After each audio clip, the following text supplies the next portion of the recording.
మాటలో ఉన్న ఆ అంతరంగాన్ని దేవుడు మనతో ఏం మాట్లాడుతున్నాడు. చాలా మంది బైబిల్ గ్రంథాన్ని చదివేవారు ఎవరు కూడా మరోలా భావించొద్దమ్మా. నేను బైబిల్ గ్రంథాన్ని మొత్తం చదివాను, ఒకసారి చదివాను, 2 సార్లు చదివాను, 10 సార్లు కూడా చదివాను అనేవారిని మనం చూస్తూ ఉంటాము. దేవుని మహాకృప వలనే వారు బైబిల్ గ్రంథాన్ని అన్నిసార్లు చదివి ఉంటారు. వాస్తవానికి చెప్పదలుచుకుంటే నేను ఒకసారి కూడా చదవలేదమ్మా. నాకు అంతటి అనుగ్రహాన్ని ఆ దేవుడు ఇంకా ప్రసాదించలేదు అని అనుకుంటాను. కానీ బైబిల్ గ్రంథాన్ని పూర్తిగా చదివిన వారందరూ కూడా ఎంతో ధన్యులని నా యొక్క అభిప్రాయము. గమనించండి అమ్మా, వాక్యాన్ని చదివినంత మాత్రాన వాక్యం అందరికీ కూడా పూర్తిగా అర్థం అవ్వదు. దేవుని స్వరాన్ని ఆలకించని వారు చాలా మంది ఉంటారు. బైబిల్ గ్రంథాన్ని ఎన్ని మార్లు చదివినా కూడా. అందరూ కాదమ్మా, కొంతమంది వరకు మాత్రమే. దేవుని యొక్క ప్రతి వాక్కు కూడా ఒక భూమిలో దాచబడిన నిధి లాంటిది. మనం ఎంతగా త్రవ్వుతూ ఉంటామో మనకంతగా నిధి కనబడుతూ ఉన్నట్లుగా బైబిల్ గ్రంథంలో ఉన్న ప్రతి వాక్యాన్ని మనం ఎంతగా ఆత్మశుద్ధితో ధ్యానించి మనం ప్రార్థించి ఆ వాక్కులో ఉన్న రహస్యాన్ని దేవుడు మనకు తెలియపరచు గొప్ప రహస్యాన్ని మనం ఎప్పుడైతే పొందుకోగలుగుతామో అది మనకి నిధి కూడా మట్టిలా కనిపిస్తుందంట దేవుని స్వరము ముందు. కాబట్టి ఆలకించండి అమ్మా. మార్కు సువార్త 8వ అధ్యాయము 22వ వచనము. బైబిల్ గ్రంథం ఉన్నోళ్ళు దయచేసి ప్రతి ఒక్కరు కూడా తీయండి అమ్మా. మార్కు సువార్త 8వ అధ్యాయము 22వ వచనము. మార్కు సువార్తను మనం గమనించినట్లయితే, కేవలం మార్కు సువార్త వరకు మనం గమనించినట్లయితే మనకు అర్థమవునట్లే ఉంటుంది. కానీ అందులో ఎన్నో నిగూఢ రహస్యాలు ఉంటాయి మార్కు సువార్తలో. ఈ 3 సువార్తలో కంటే కూడాను, అనగా మత్తయి, లూకా, యోహాను, ఈ 3 సువార్తల కంటే కూడా మొట్టమొదటిగా వ్రాయబడినది మార్కు సువార్త. మార్కు గారు రాశారు. తర్వాత ఈ 3 గ్రంథాలు రాయడం జరిగింది, సువార్త గ్రంథాలు. మార్కు సువార్తలో తక్కువ అధ్యాయాలు ఉంటాయి, కానీ ఎంతో నిగూఢమైన రహస్యమైన దేవుని యొక్క మాటలు దాగి ఉన్నాయి అందులో. మనకి ఎంతగానో అర్థమైనట్టే ఉంటుంది మార్కు సువార్త, కానీ కొన్ని వాక్యాలు మనకు అర్థం అవ్వు. ఈ అర్థం కాని వాక్యాలు ఇందులో మనం చూడగలుగుతూ ఉంటాం. అప్పుడు వారు బెత్సయిదా గ్రామము చేరిరి. అచ్చట కొందరు ప్రజలు ఒక గ్రుడ్డివాణిని యేసు వద్దకు తీసుకుని వచ్చి వాణ్ణి తాకవలెనని ఆయనను ప్రార్థించిరి. యేసు ప్రభుల వారు శిష్య సమేతముగా బెత్సయిదా గ్రామమునకు వెళ్లడం జరిగింది. అక్కడి కొందరు ప్రజలు ఏం చేస్తున్నారంటే ఒక గ్రుడ్డి వాణిని యేసు యొద్దకు తీసుకుని వస్తూ ఉన్నారు. వాణిని స్వస్థపరచవలనని, అనగా తాకవలనని, అనగా ముట్టి స్వస్థపరచవలనని యేసును ప్రార్థించిరి. యేసును వాళ్ళు ప్రార్థిస్తూ ఉన్నారు. ఒక గ్రుడ్డివాణిని తీసుకుని వచ్చి, ప్రభువా, ఈ గ్రుడ్డివానికి నీవు చూపును దయచేయము అని వినయముగా ప్రార్థిస్తూ ఉన్నారు. చూడండమ్మా, మరొకసారి ఈ వాక్యాన్ని చదువుతాను. యేసు క్రీస్తు ప్రభు శిష్య సమేతముగా బెత్సయిదా గ్రామమునకు చేరిరి. అచ్చట కొందరు ప్రజలు ఒక గ్రుడ్డివాణిని యేసు వద్దకు తీసుకుని వచ్చి వానిని తాకవలెనని ఆయనను ప్రార్థించిరి. ముందు వాక్యాల్లో మనం చూస్తున్నట్లయితే ఈ గ్రుడ్డివారు ఎవడు? ఈ బెత్సయిదా ప్రజలకు ఈ గ్రుడ్డివానికి గల సంబంధం ఏంటి అనేది మనం ఒకసారి ఈ వాక్యాలను చూద్దాము. 23వ వచనం గమనించండి. యేసు వానిని చేయి పట్టుకొని ఊరి వెలుపలకు తీసుకొని పోయి వాని కన్నులను ఉమ్మి నీటితో తాకి తన చేతులను వానిపై ఉంచి నీవు చూడగలుగుచున్నావా అని ప్రశ్నించెను. జనసమూహంలో ఉన్న ఆ గ్రుడ్డి వాణిని ఎప్పుడైతే ఈ బెత్సయిదా గ్రామ వాసులు యేసు ప్రభువుని గుడ్డివారిని స్వస్థపరచు ప్రభువా అని ప్రార్థించినప్పుడు అంతమందిలో కూడా ఆ గుడ్డి వారిని యేసు ప్రభువు స్వస్థపరచడం లేదు. ఏం చేస్తున్నాడంటే ఊరు వెలుపలకు తీసుకొని పోయి ఆ జన సమూహంలో నుండి యేసు ప్రభువు ఆ గుడ్డి వారిని ఊరు వెలుపలకు తీసుకొని వెళ్తూ ఉన్నాడు. ఎందుకు వెళ్తూ ఉన్నాడు ఊరి వెలుపలకి? అక్కడే స్వస్థపరచొచ్చు కదా గుడ్డి వారిని. సువార్త గ్రంథాలలో యేసు ప్రభువు మన సువార్త గ్రంథాలను పరిశీలించినట్లయితే అంతటా కూడాను జన సమూహంలోనే స్వస్థపరిచినట్లుగా మనం చూస్తూ ఉంటాము. కానీ మార్కు సువార్తలో ఈ వాక్యాలను మనం గమనించినట్లయితే ఆ గ్రుడ్డి వారిని జన సమూహంలో నుండి ఊరి వెలుపలికి తీసుకుని వెళ్తూ ఉన్నాడు. కారణం ఏమై ఉంటుంది అనేది ఈ వాక్యంలో మనం గమనించాలి. వాని కన్నులను ఉమ్మినీటితో తాకి యేసు ప్రభు వారు తన హస్తంకి తన ఉమ్మిని రాసుకొని తన చేతులను వానిపై ఉంచి నీవు చూడగలుగుచున్నావా అని ప్రశ్నించెను. చాలా బాగా గమనించాలమ్మా ఈ వాక్యాలను. ఎందుకంటే కేవలం మార్కు సువార్తలో మనం పరిశీలించి చూసినట్లయితే కొన్ని మనకు చాలా అర్థమైనట్లే కనిపిస్తాయి. కానీ అర్థం చేసుకోవాలంటే ప్రార్థన కావాలి. దేవాది దేవుని ప్రార్థించాలి.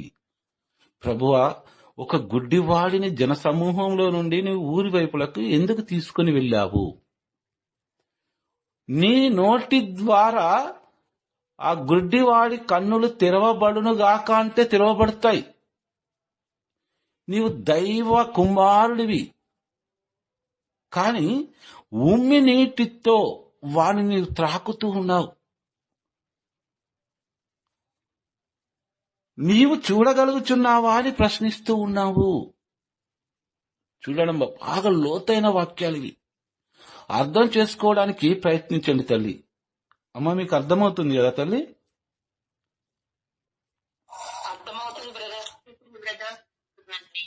ఓకే. కేవలం మనం మార్కు సువార్తలోనే ఇలాంటి వాక్యాలు చూడగలుగుతాం.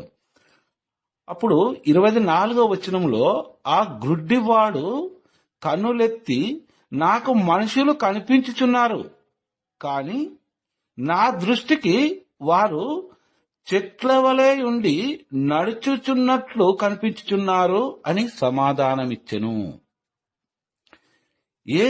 గుడ్డివాడు 2 సమాధానాలు చెప్తూ ఉన్నాడు ప్రభుల వారికి. నాకు మనుషులు కనిపించున్నారు, కానీ నా దృష్టికి వారు మనుషుల వలె కాకుండా చెట్ల వలె ఉండి నడుచుచున్నట్లు, అంటే అటు ఇటు కదిలాడుతున్నట్లుగా కనిపించున్నారు అని సమాధానం ఇస్తూ ఉన్నాడు. అంటే మస్సుగా కనబడుతూ ఉంది అని యేసు ప్రభుల వారికి తెలియచేస్తూ ఉన్నాడు ఈ గుడ్డివాడు. యేసు ప్రభు సువార్త గ్రంథాలలో 2 మారులు స్వస్థపరిచింది కేవలం ఇది ఒకటే చోట. ప్రియ దైవ బిడ్డలారా, చూడండి 25వ వచనం. యేసు మరల వాని కన్నులను తాకి సూటిగా వాని వైపు చూడగా వాడు స్వస్థుడై అంతయు స్పష్టముగా చూడగలిగెను. ఈ గుడ్డివారిని ఎన్నిసార్లు స్వస్థ చేస్తున్నాడు యేసు ప్రభు? 2 సార్లు స్వస్థ చేస్తున్నాడు. సువార్త గ్రంథంలో ఎక్కడ కూడా 2 సార్లు స్వస్థపరిచినట్టుగా లేదు. కానీ యేసు ప్రభు ఈ గుడ్డివాడిని 2 సార్లు ఎందుకు స్వస్థపరుస్తూ ఉన్నాడు? నేను ప్రభుని అదే అడిగాను ఈ వాక్యంలో. ప్రభువా, నాకు ఈ వాక్యానికి అర్థం తెలియాలి. ఈ వాక్యానికి నువ్వు ఎప్పుడైతే నాతో మాట్లాడగలుగుతావో, ఈ వాక్యానికి అర్థం ఎప్పుడైతే తెలియజేయగలుగుతావో, నీ బిడ్డలందరికీ కూడా నేను తెలియచేస్తాను తండ్రి. నాకు తెలియపరచు ప్రభువా అని నేను ప్రార్థించాను. ఆ ప్రభు ప్రేరణ ద్వారా, ఆ ప్రభు యొక్క మాటలు ఈ వాక్యాలను నేను చదువుతూ ఉన్నప్పుడు నాకు ఈ విధముగా అర్థమవుతూ ఉన్నాయి. మరొకసారి ఈ 2 వచనాలను మీకు చదివి వినిపిస్తానమ్మా. గుడ్డివాడు కనులెత్తి, నాకు మనుషులు కనిపించున్నారు, కాని నా దృష్టికి వారు చెట్ల వలె నడుచున్నట్లు కనిపించుచున్నారు అని సమాధానం ఇచ్చెను ప్రభువుకి. మొదటిసారి వారు కదులు ఆడుతున్న ఒక చెట్ల వలె కనిపిస్తూ ఉన్నారు.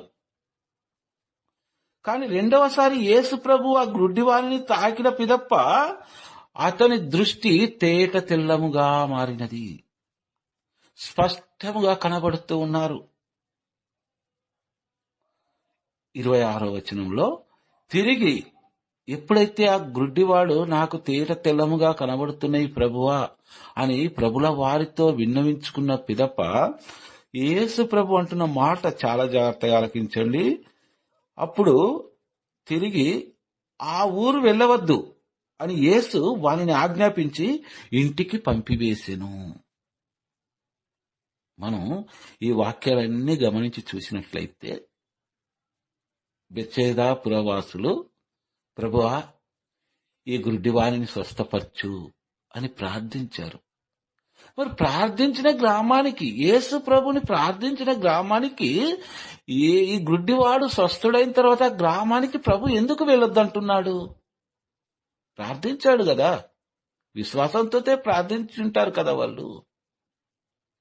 ఎందుకు వెళ్ళొద్దంటున్నాడు అదొక క్వశ్చన్. రెండవది, ఒకే వ్యక్తిని 2 సార్లు ప్రభు ఎందుకు స్వస్థపరిచాడు? రెండవ క్వశ్చన్ ఇది. ఈ వాక్యాలలో ఏంటి అంత ఆ రహస్యం ఏముంది ఇక్కడ అని నేను చాలా ధ్యానించాను దైవ బిడ్డలారా. కానీ మీ అందరికి ఒక నిజం చెప్పాలి, నేను మీ అందరిలా బైబిల్ చూసి చదవలేను. నాకు దృష్టి లోపం ఉంది కొంచెం. నేను వాక్యాలని మొబైల్లో సేకరించి వాటిని తీసుకొని దేవుని సన్నిధిలో పెట్టి నేను ప్రార్థిస్తూ ఉంటాను. నేను ఏ వాక్యానైనా కూడా చెప్పాలని ప్రిపేర్ అవ్వనమ్మా. ఎందుకంటే నేను బైబిల్ గ్రంథాన్ని చదవలేను కాబట్టి దేవుని మీదనే భారమిస్తాను నేను.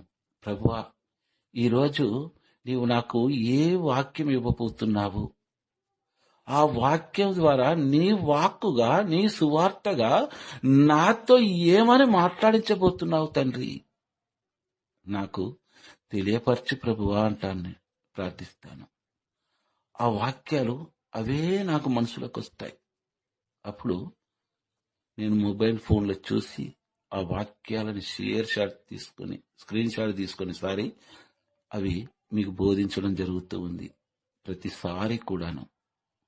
నేనిది శ్రమ అనుకోవడం లేదు, క్రీస్తు ప్రభు నాకు ఇచ్చిన గొప్ప వరం అనుకుంటున్నాను. నేను ఒక వాక్యాన్ని ప్రకటించుటకు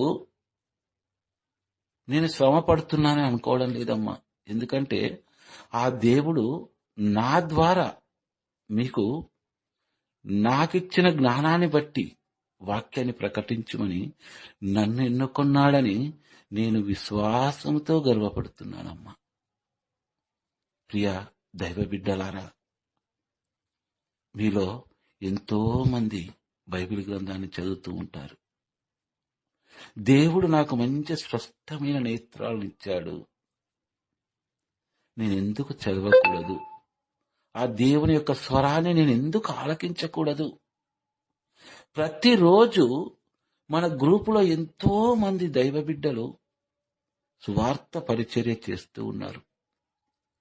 ఒక్కొక్కరికి మంచి స్వరాన్ని ఇచ్చాడు భగవంతుడు, ఎంతో చక్కగా పాటలు పాడుతూ ఉన్నారు. మరికొందరు ఆరాధన నడిపిస్తూ ఉన్నారు. అలాగే ఇవన్నీ ఆలకించిన దైవ బిడ్డలు స్వస్థతను పొందుకొని సాక్షులుగా నిలబడుతూ ఉన్నారు. చూడండి, దేవుడు కృప మనపైన ఎంతగా కురిపిస్తున్నాడో ఒక్కసారి మన ప్రార్థనా జీవితాన్ని మనం తలుచుకుంటే, ఆలోచిస్తే ఆ దేవాది దేవుడి యొక్క స్వరాన్ని మనం వినగలుగుతాం దైవ బిడ్డలారా. ఈ వాక్యాన్ని చూద్దాము. నేను వీటికి అర్థం ఎక్కడుంది ప్రభువా, వీటికి నాకు రిఫరెన్స్ కావాలి అని నేను ప్రార్థించినప్పుడు మత్తయి సువార్త 11వ అధ్యాయము 21వ వచనాన్ని చూపించాడు దేవుడు. చూడనమ్మా, ప్రతి ఒక్కరు కూడా బైబిల్ గ్రంథాన్ని తీయాలి. ఒకవేళ బైబిల్ గ్రంథం అందుబాటులో లేని వారు వాక్యాలను నోట్ చేసుకోవాలి. అయ్యో కొరాజీనుపురమా, అయ్యో బెత్సైదాపురమా, మీ అందు చేయబడిన అద్భుత కార్యములు తూరు సీదోను పట్టణంలో జరిగి ఉండినచ్చో ఆ పుర జనులెప్పుడో గోనె పట్టలు కప్పుకొని బూడిద పూసుకొని హృదయ పరివర్తనమును పొందెడివారే.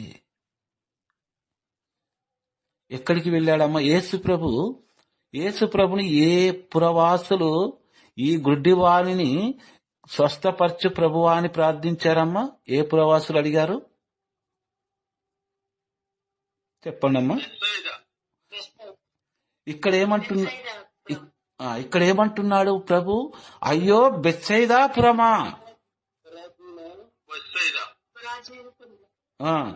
అయ్యో కొరాజీనుపురమా, అయ్యో బెత్సైదాపురమా అని ప్రభు విలపిస్తూ ఉన్నాడు.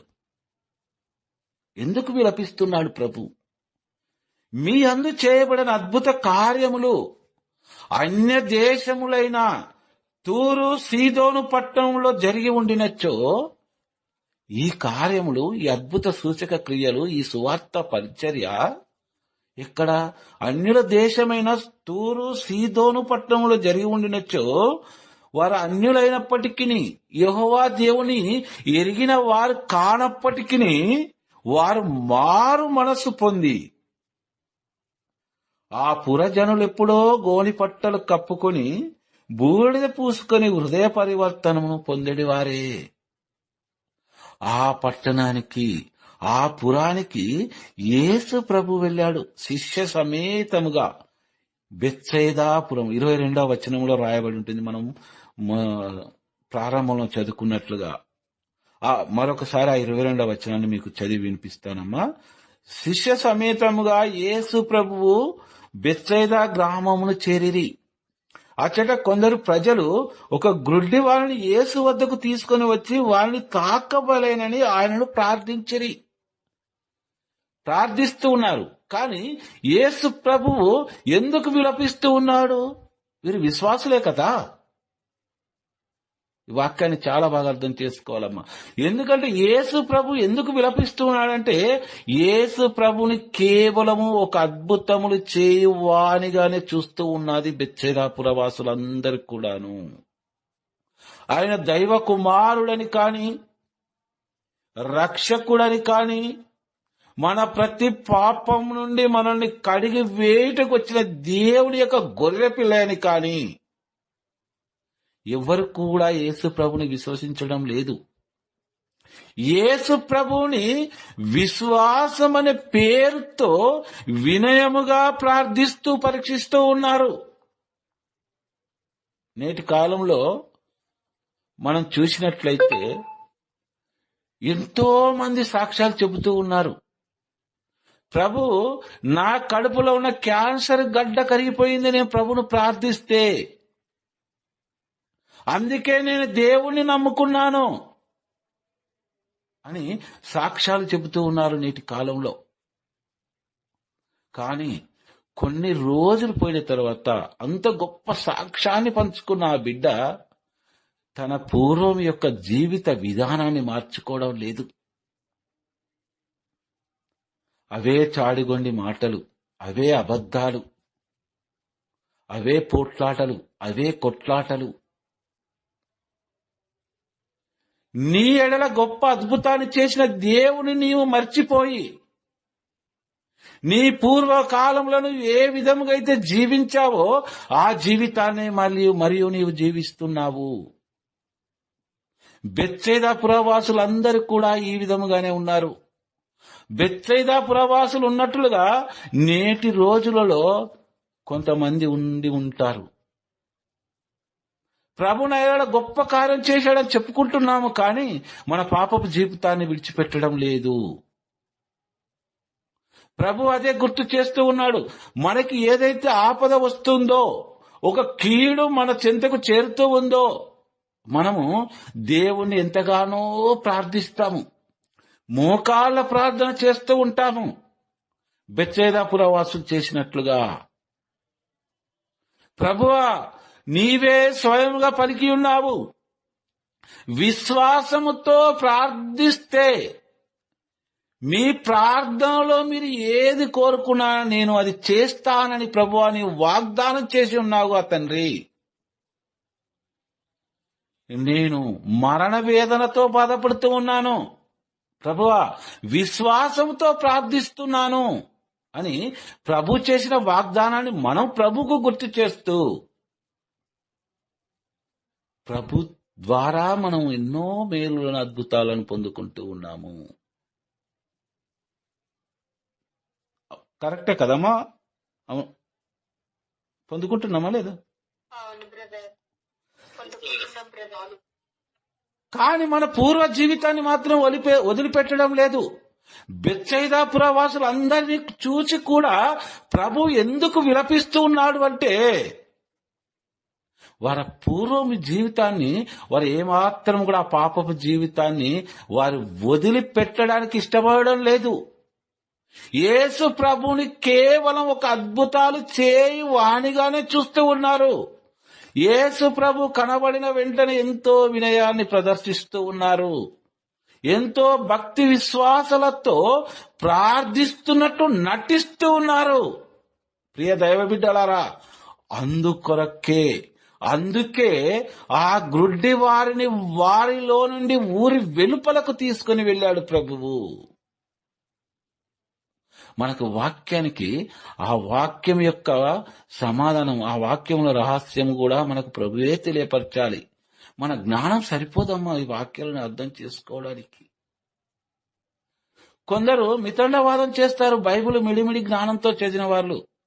యేసుప్రభు జనసమూహంలో స్వస్థపరచొచ్చుగా, ఆయన దేవుడేగా, ఊరి వెలుపలకు ఎందుకు తీసుకెళ్లాడు? వారికి తెలియదమ్మా, వాక్యములో ఉన్న ఆ రహస్యం తెలియదు. యేసు ప్రభు ఆ జన సమూహంలో నుండి ఆ గ్రుడ్డి వారిని ఊరి వెలుపలకు తీసుకువెళ్తూ ఉన్నాడంటే, ఈ బెత్సెదా పురవాసులందరి హృదయాంతరంగాలను మనకు చూపిస్తూ ఉన్నాడు. వారిని వేలెత్తి చూపిస్తూ ఉన్నాడు ప్రభు. మీరు అద్భుతాలను చేయి వారిగానే నన్ను చూస్తూ ఉన్నారు, కాబట్టి మీలో అద్భుతం చేయడం ఎందుకు? మీరు విశ్వసించడం లేదు అని ప్రభువు తన మనసులో అనుకొని ఉండవచ్చు. అందుకే గ్రామం వెలుపలక గుడ్డివాడిని తీసుకొని వెళ్తూ ఉన్నాడు. చూడనమ్మా, ఒకే వ్యక్తిని 2 సార్లు స్వస్థపరచడము. 23, వాని చేయి పట్టుకొని ఊరి వెలుపలకు తీసుకొని పోయి వాని కన్నులను ఉమ్ము నీటితో తాకి తన చేతులను వానిపై ఉంచి నీవు చూడగలుగుచున్నావా అని ప్రశ్నించెను. ఫస్ట్ ఉమ్మి నీటితో తాకాడు ప్రభు, తన ఉమ్మి నీటితో ఆ గుడ్డివాడిని తాకాడు. కానీ చూపులో స్పష్టత లేదు అని తెలియపరిచాడు గుడ్డివాడు. 2వ మారు తాకుతూ ఉన్నాడు. ముందు స్వస్థపరిచినప్పుడు ఎందుకు చూడలేకపోయాడు స్పష్టముగా? ఆ బెత్సెదా పురవాసులందరూ కూడా కదులుతున్న చెట్ల వల్ల ఎందుకు కనబడుతూ ఉన్నారు?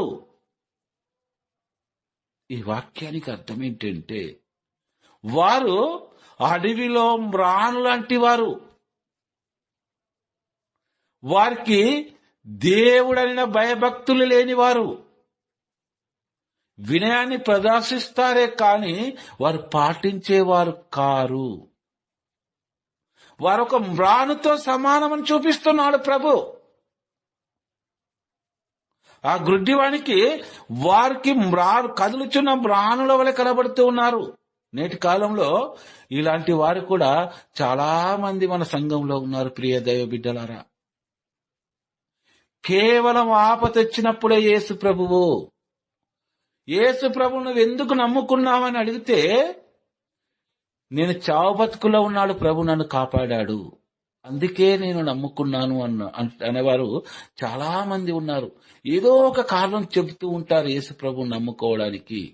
కానీ ఒక్కరు కూడా నేను ఆయన వాక్కును ఆలకించి విశ్వసించి నమ్మి నా సొంత రక్షకుడిగా నేను అంగీకరించి జ్ఞానస్నానం తీసుకున్నాను అని పలికిన వారు ఎంతమంది ఉంటారు దైవ బిడ్డల.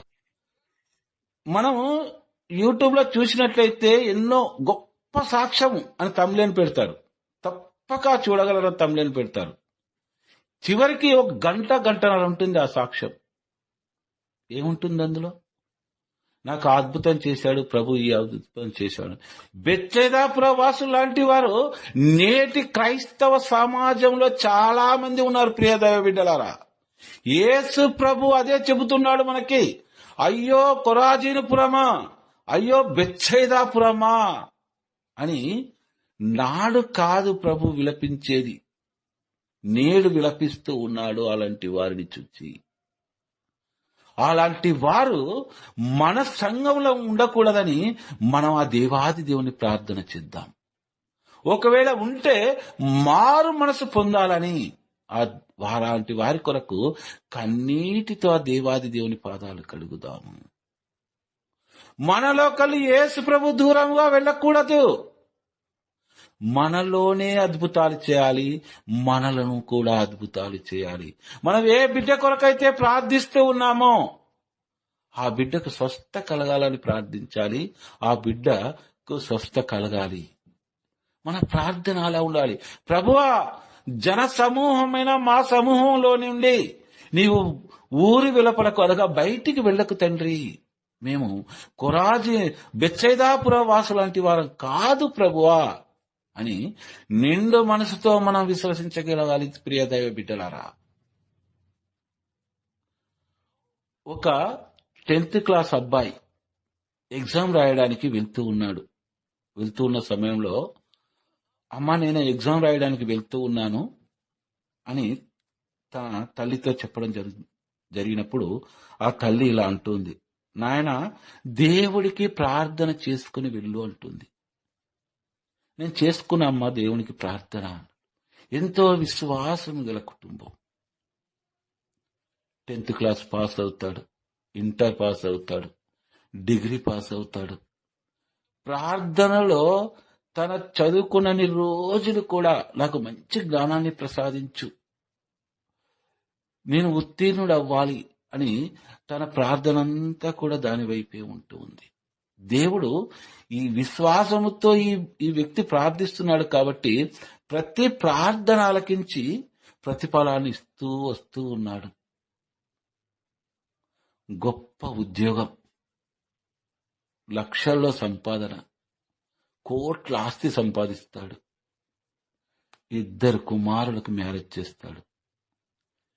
మంచి కోడలు రావాలని ప్రార్థిస్తాడు. దేవుడు అలాగే ప్రసాదిస్తాడు. మంచి ఆరోగ్యాలు వాళ్ళకి ప్రసాదించాలని ప్రార్థిస్తాడు. అలాగే ఇస్తాడు దేవుడు. తను ఏదైతే కోరుకుంటూ ఉంటున్నాడో తన ఈ లోక జీవితానికి సంబంధించినవన్నీ కూడా ప్రతిదీ కూడా దేవుడు ఇస్తూనే ఉన్నాడు. తన 2 కుమారులు కూడా ఇతర దేశాలలో స్థిరపడిపోతూ ఉంటారు. తన సహధర్మచారిని అనగా తన భార్య మరణిస్తూ ఉంది. తనకు 85 సంవత్సరాల వయసు వస్తుంది. తనొక్కడే. అప్పుడు ఒకరోజు ఇలా ఆలోచిస్తూ ఉన్నాడు అతను.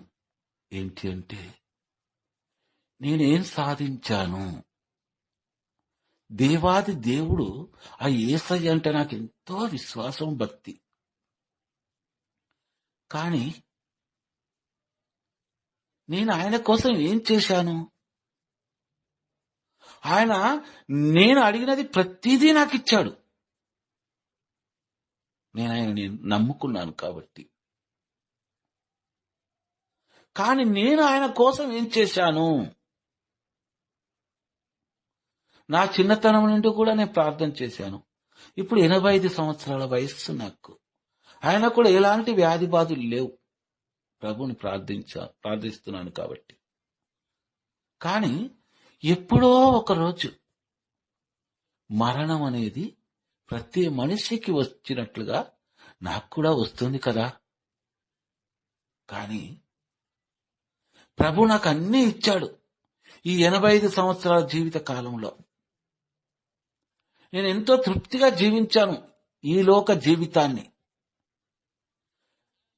కానీ నేనేమిచ్చాను ప్రభుకి? ప్రభు నేను మరణించిన తర్వాత నన్ను అడుగుతాడు కావచ్చు, ప్రభు నువ్వు నా కోసం ఏం తీసుకొచ్చావు అని. నేనేం చెప్పాలి ప్రభుకి?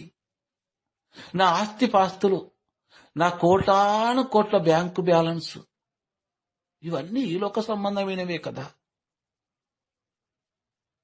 అవన్నిటితో ప్రభువుకు పని లేదు కదా. మరి నేను ఏమి ఇవ్వాలి ప్రభుకి? నా జీవితకాలం అంతా కూడాను నా చదువు బాగుండాలని, నా ఆరోగ్యం బాగుండాలని, నా కుమారులు బాగుండాలని, వారికి మంచి చదువులు కావాలని, మంచి పెళ్లిళ్ళ అమ్మాయిలతో మ్యారేజ్ చేయాలని, వారు మంచిగా స్థిరపడాలని, ఇతర దేశాలలో స్థిరపడాలని, ఇవన్నీ నేను కోరుకున్నానే. అవన్నీ కూడా నాకు ప్రభు ఇచ్చాడే. నేను మరణిస్తే ప్రభువునకు నేనేమి ఇవ్వాలి? అప్పుడు అతనికి బైబిల్ గ్రంథంలో నుండి ఒక వాక్యం గుర్తుకొస్తుంది. పిలువబడిన వారు అనేకులున్నారు, కానీ ఎన్నుకొనబడిన వారు కొందరే. నేను క్రైస్తవునని చెప్పుకునేవారు చాలా మంది ఉన్నారు ప్రపంచంలో,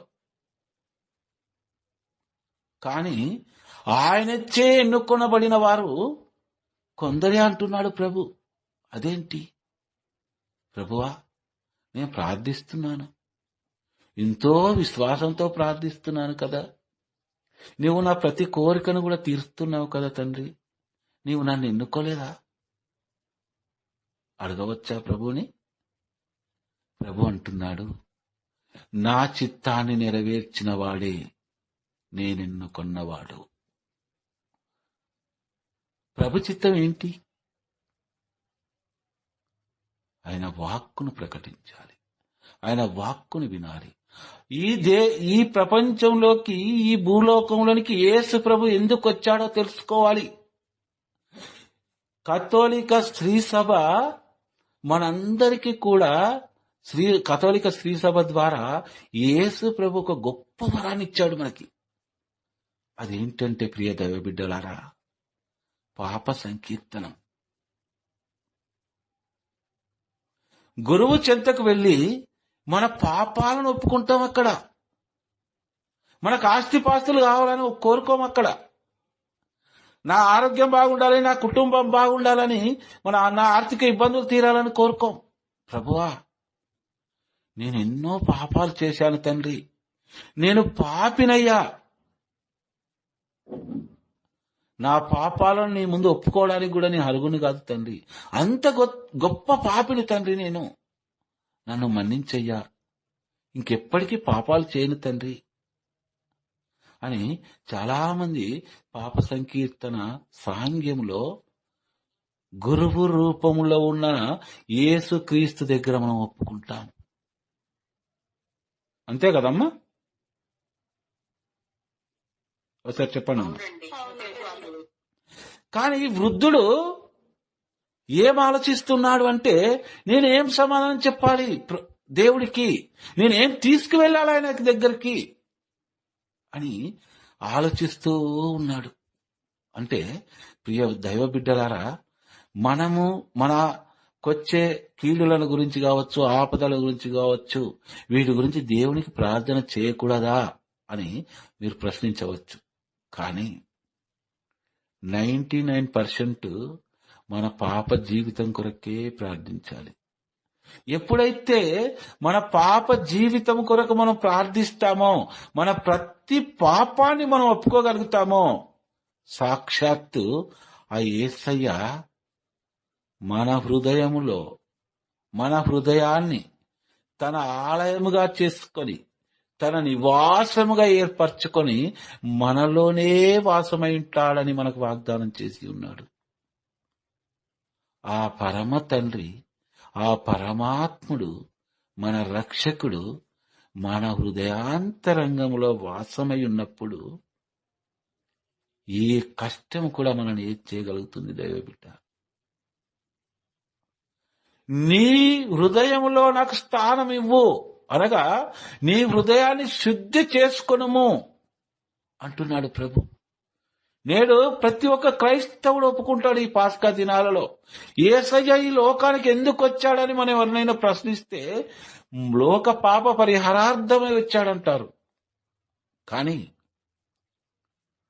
నా అవసరతలన్నీ భూలోకంలో నాకు ఎన్ని అవసరతలు ఉన్నాయో వాటన్నిటిని తీర్చుటకే యేసయ్య పరమ నుండి భూమికి దిగి వచ్చాడని ఎవ్వరు చెప్పదు దైవ బిడ్డలారా. ఈరోజు బెత్సేదాపుర వాసుల్లా ఉన్నామా మనము? ఆలోచించుకుందాం. యేసు ప్రభు ఆ గుడ్డివాడిని మొట్టమొదటిసారిగా స్వస్థపరిచినప్పుడు బెత్సేదాపుర వాసులు ఒక మ్రాను వలె కనబడుతూ ఉన్నారు, కదులుతున్న మ్రాను వలె కనబడుతున్నారు. ఆయనకి చూపిస్తూ ఉన్నాడు. ఈరోజు మనకి కూడా మన విశ్వాసాన్ని చూపిస్తూ ఉన్నాడు, మన ప్రార్థనా జీవితాన్ని చూపిస్తూ ఉన్నాడు, మనం అనునిత్యం జీవించే జీవిత విధానాన్ని చూపిస్తూ ఉన్నాడు ప్రభు. మొట్టమొదటిసారి గ్రుడ్డివాడిని స్వస్థపరిచినప్పుడు, రెండవసారి స్వస్థపరిచినప్పుడు వాని కన్నులు తేట తెల్లముగా కనబడుతూ ఉన్నాయి. అప్పుడు అంటున్నాడు ప్రభు, నీవు తిరిగి బెత్సేదా గ్రామానికి వెళ్ళకు, నీ ఇంటికి వెళ్ళు. చూడండి అమ్మా, అది ఎంత అవమానకరమైన మాటను అది బెత్సేదాపుర వాసులకు. అయ్యో కొరాజీనిపురమా, అయ్యో బెత్సేదాపురమా అని విలపిస్తూ ఉన్నాడు. ప్రియ దైవ బిడ్డలారా, ఈరోజు మన గ్రామం గురించి కావచ్చు, మన కుటుంబం గురించి కావచ్చు, లేదా మన గురించి కావచ్చు, ప్రభువు విలపించకూడదు ఈ ఉపవాస దినాలలో. ప్రభువుకి ఇష్టమైన బిడ్డలుగా జీవించే ప్రయత్నం చేద్దాం మనము. ప్రభువా, నీవు నాలోనే ఉన్నావని విశ్వసిస్తున్నాను తండ్రి. నా ప్రతి పాపాన్ని కడుగుకొనకు తండ్రి. నన్ను నేను పూర్తిగా నలగగొట్టుకొనుటకు తండ్రి ఈ 40 దినాలలో తండ్రి నేను ఒక జక్కముక్క రాయి వలె మారడానికి ప్రయత్నిస్తున్నాను ప్రభువా. పుట్టమిలో నుండి తీయబడిన పసిడి వలె నన్ను తీయము తండ్రి అని మనం ఆ దేవాది దేవుని ప్రార్థించుకుందాము. సర్వ సృష్టికర్త అయిన సర్వేశ్వర, మా రక్షకుడు అయిన తండ్రి, మా దేవా, మా ప్రభువా, మా రక్షకుడా, మమ్ములను కరుణించు తండ్రి. మా ప్రతి పాపము నుండి మమ్మల్ని శుద్ధి చేయు తండ్రి. ప్రభువా, మేము సైతాను శోధనలతో అనునిత్యము తండ్రి పీడింపబడి బాధింపబడుతున్నాము ప్రభువా. తండ్రి, మా మాతృలుగా మా శక్తి మాకు సరిపోదయ్యా. పవిత్రాత్మ శక్తితో మమ్మల్ని నింపుమని వేడుకొనిచున్నాము తండ్రి. ప్రతి సైతాను శోధనను జయించుటకు నీ వాక్కు 2 అంచుల ఖడ్గమై మా నాలుక పైన నెలకొల్పుమని వేడుకొనిచున్నాము తండ్రి. మా రక్షకుడా, మా అందరి ప్రార్థన ఆలకించు తండ్రి. నీ వాక్కును ఆలకిస్తున్న ప్రతి బిడ్డ ప్రార్థన ఆలకించు తండ్రి. ప్రతి బిడ్డ హృదయాన్ని తెరువు తండ్రి. ప్రతి బిడ్డ హృదయము పైన నీ వాక్కును లిఖించు తండ్రి. మా రక్షకుడైన యేసయ్య, మీ యొక్క పవిత్ర పాదాలను మా కన్నీటితో కడిగి వేడుకుంటున్నాము తండ్రి.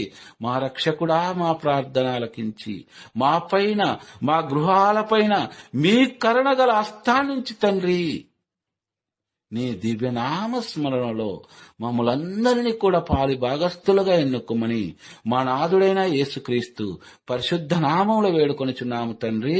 ఆమేన్.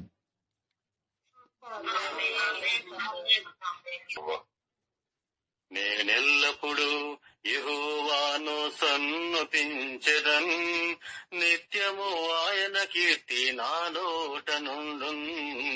నేనెల్లప్పుడు యెహోవాను సన్నుతించెదన్, నిత్యము ఆయన కీర్తి నా నోట నుండున్.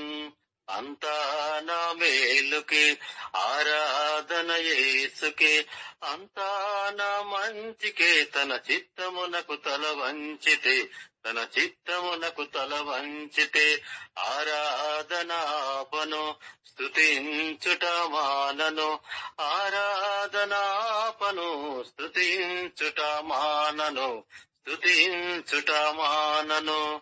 కన్నీళ్ళే పానములైన, కఠిన దుఃఖ బాధలైన, స్థితిగతులే మారిన, అవకాశం చేజారిన.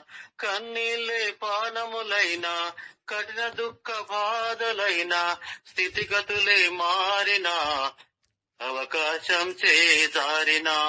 మారదు యేసు ప్రేమ, నిత్యుడైన తండ్రి ప్రేమ. మారదు యేసు ప్రేమ, నిత్యుడైన తండ్రి ప్రేమ. మారదు యేసు ప్రేమ, నిత్యుడైన తండ్రి ప్రేమ. మారదు యేసు ప్రేమ, నిత్యుడైన తండ్రి ప్రేమ. అంతా నా మేలుకే, ఆరాధన యేసుకే, అంతా నా మంచికే. తన చిత్తమునకు తల వంచితే, తన చిత్తమునకు తల వంచితే, ఆరాధనాపను స్తుతించుట మానను, ఆరాధనాపను స్తుతించుట మానను, స్తుతించుట మానను. ఆస్తులన్నీ కోల్పోయిన, కన్నవారి కనుమరుగైన, ఊపిరే బరువైన, గుండెలే పగిలిన. ఆస్తులన్నీ కోల్పోయిన, కన్నవారి కనుమరుగైన, ఊపిరే బరువైన, గుండెలే పగిలిన. యెహోవా ఇచ్చెను, యెహోవా తీసుకొనెను, యెహోవా ఇచ్చెను, యెహోవా తీసుకొనెను. ఆయన నామమునకే స్తుతి కలుగుగాక, ఆయన నామమునకే స్తుతి కలుగుగాక. అంతా నా మేలుకే, ఆరాధన యేసుకే, అంతా నా మంచికే. తన చిత్తమునకు తల వంచితే, తన చిత్తమునకు తల వంచితే, ఆరాధనాపను స్తుతించుట మానను, ఆరాధనాపను స్తుతించుట మానను, స్తుతించుట మానను. అవమానం ఎంతైనా నా వారే కాదన్నా, నీవు తప్ప ఎవరున్నారు ఆకాశమందున. అవమానం ఎంతైనా నా వారే కాదన్నా, నీవు తప్ప ఎవరున్నారు ఆకాశమందున.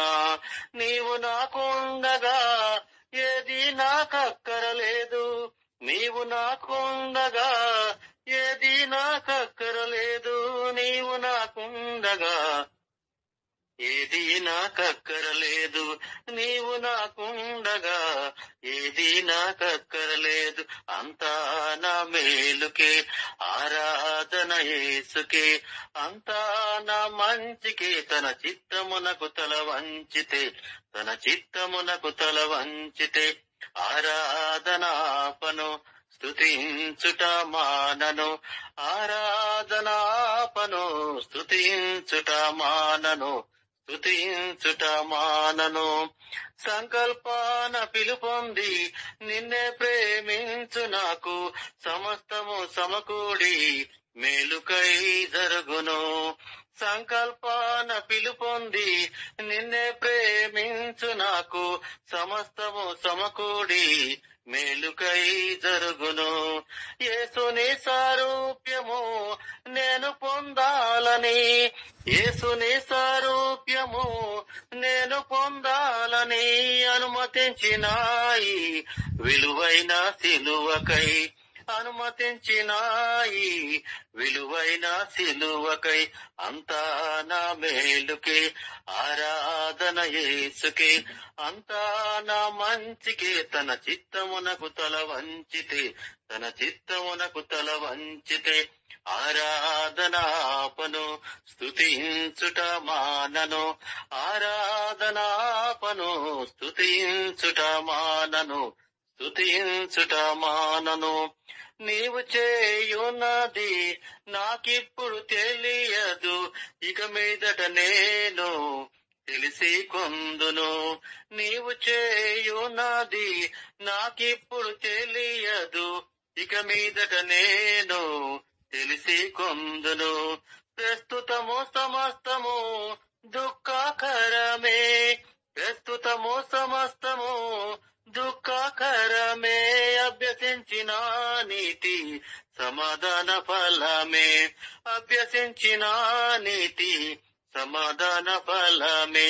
అంతా నా మేలుకే, ఆరాధన యేసుకే, అంతా నా మంచికే. తన చిత్తమునకు తల వంచితే, తన చిత్తమునకు తల వంచితే, ఆరాధనాపను స్తుతించుట మానను, ఆరాధనాపను స్తుతించుట మానను, స్తుతించుట మానను, స్తుతించుట మానను, స్తుతించుట మానను.